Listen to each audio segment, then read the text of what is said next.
2026년 6월 27일 토요일 신도제일교회 오늘의 양식을 시작하겠습니다. 오늘 하루 성경 읽기는 히브리서 7장입니다.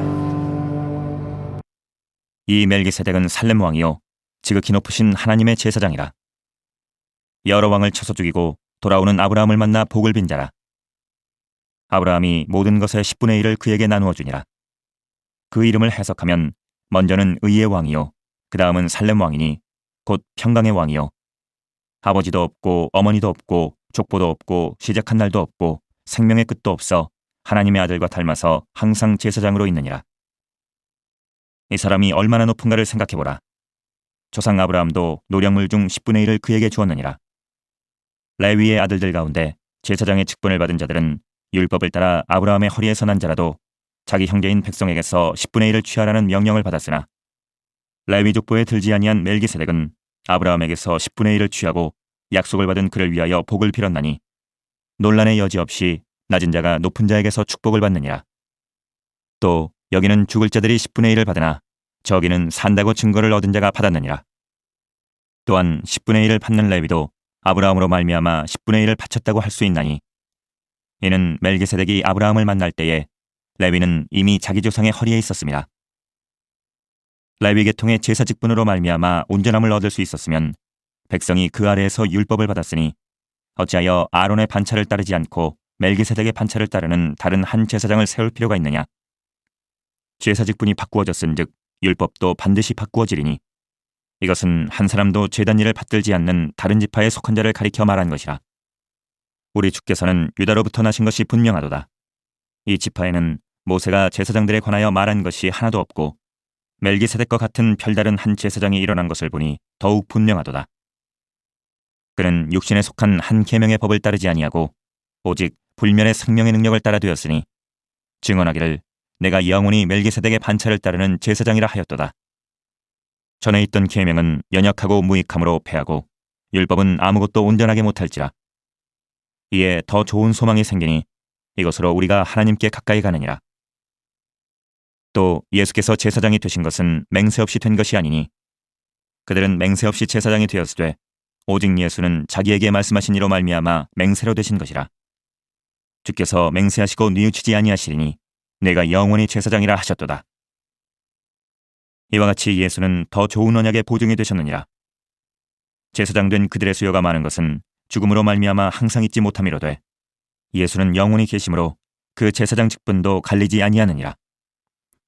그러므로 자기를 힘입어 하나님께 나아가는 자들을 온전히 구원하실 수 있으니 이는 그가 항상 살아계셔서 그들을 위하여 간구하심이라. 이러한 대제사장은 우리에게 합당하니 거룩하고 악이 없고 더러움이 없고 죄인에게서 떠나 계시고 하늘보다 높이 되시니라.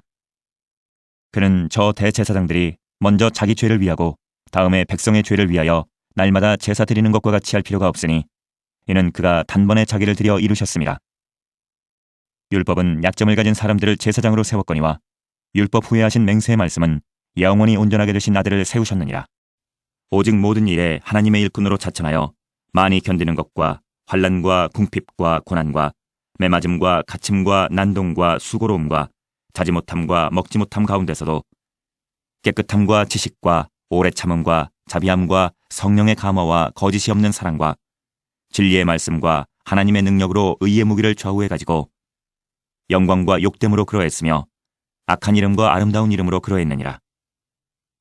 우리는 속이는 자 같으나 참되고 무명한 자 같으나 유명한 자요 죽은 자 같으나 보라 우리가 살아있고 징계를 받는 자 같으나 죽임을 당하지 아니하고 근심하는 자 같으나 항상 기뻐하고 가난한 자 같으나 많은 사람을 부요하게 하고 아무것도 없는 자 같으나 모든 것을 가진 자로다. 하나님의 일꾼답게 하나님은 일하시는 분이십니다. 인간을 창조하신 후에는 땅을 다스리는 일을 인간에게 맡기셨습니다. 인간은 하나님의 일꾼이고 동역자입니다.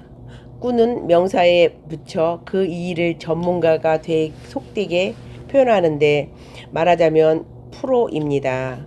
예를 들어 장사꾼은 장사를 잘하는 사람이고 뒤무리꾼은 수레의 뒤를 밀어주는 일을 하는 사람입니다. 전문성을 갖추려면 배우는 데 힘써야 합니다. 초대교회 성도들은 기도하기를 힘썼고 사도들은 오로지 기도와 말씀 사역에 힘썼습니다.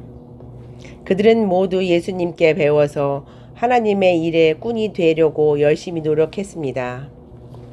하나님의 일꾼이 된 사도 바울은 스스로 복음의 일꾼이요 교회의 일꾼이 되었다고 합니다. 그런데 일꾼이 된 후 그는 환난, 궁핍, 고난, 매맞음, 갇힘, 난동, 수고로움, 자지 못함, 먹지 못함 등 많은 고난을 받았습니다. 만일 바울이 유대교에 그대로 남았다면 온갖 부귀영화를 누렸을 것입니다.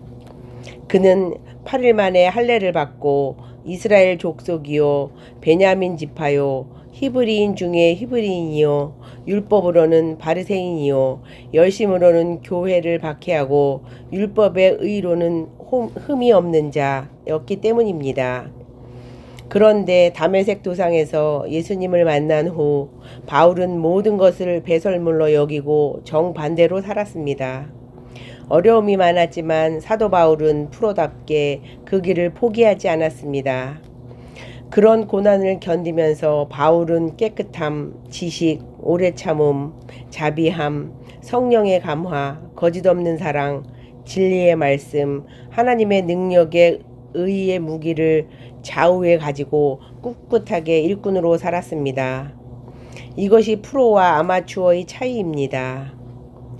바울은 무명한 자, 죽은 자, 징계받은 자, 근심하는 자, 가난한 자, 아무것도 없는 자처럼 산 것 같지만 오히려 유명한 자, 살아있는 자, 죽임당하지 않는 자, 항상 기뻐하고 많은 사람을 부요하게 하며 모든 것을 가진 자가 되었습니다. 하나님의 일꾼만이 누리는 기적 같은 역설적 은혜입니다. 우리는 이것을 바라보며 죽도록 충성해야 합니다. 이 땅에 주의 나라를 세우는 하나님의 일꾼답게 살기를 소망합니다. 아멘. 기도하시겠습니다. 하나님, 이 땅에 태어난 순간부터 지금까지 내게 맡겨주신 일이 무엇인지 깨닫게 하옵소서. 세상에 붙들려 살다가 하나님의 일을 저버리는 죄를 범하지 않게 하옵소서. 오직 하나님의 영광을 나타내는 일꾼으로 살아가게 하옵소서. 예수님의 이름으로 기도합니다. 아멘.